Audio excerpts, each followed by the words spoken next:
हम दीवाना छियो हमारा जे सकई जो हबिया खाई के मारा बहु जान के। अभी आप सुन रहे हैं बंसीधर चौधरी को। काइल होता शादी हमरा छोड़ के चल जाई भी दोसरा नाम के मेहंदी अपना हाथ में लगाई भी।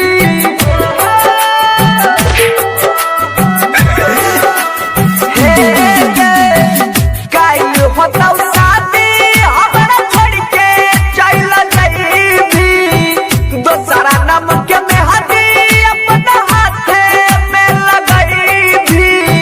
जिया के भरोसा हम नहीं करबौ जान गे। हम दीवाना छियौ गे हम दीवाना छियौ हमारा जे सकई भी जहरिया खाई के मरबौ जान गे।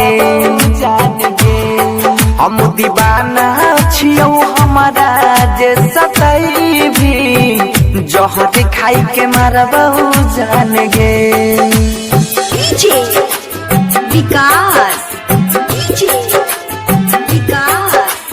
मटियार कला सीतामढ़ी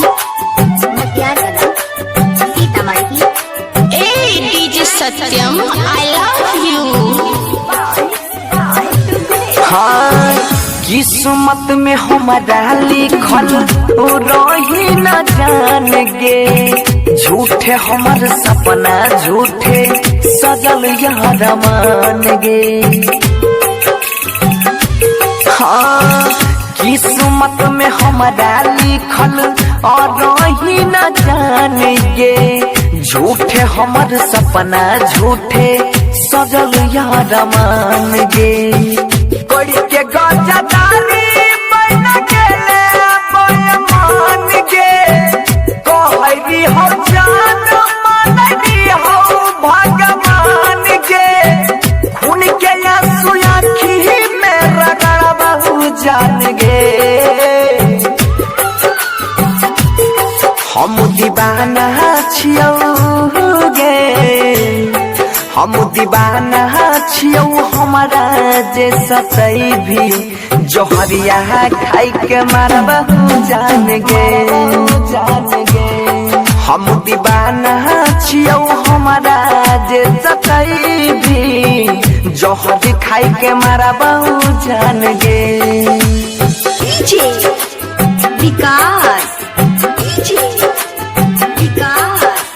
मटियार कला सीतामढ़ी डीजे सत्यम दिल की धड़कन। हाँ हाँ हम नहीं जाना लिया हुए दाना बन भी कठोर गे। हमारा छोड़ के दोसरा संग में बसाइले भी घोर गे।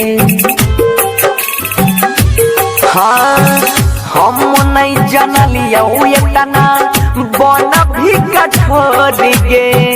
हमारा छोड़ के दोसरा संग में बसाइले भी घोर गे। खोइने रही क्रिया के माथा पर हाथ गे। जन्म जन्म रहबै मनसी के साथ गे। सुधीर के बोलिया हमें न परबहु जान गे। हम दीवाना छियौ गे हम दीवाना छियौ हमारा जे सकई भी जहरिया खाई के मारबहु जान गे। हम दीवाना छियौ हमारा जे सकई भी जहर खाई के मारबहु जान गे।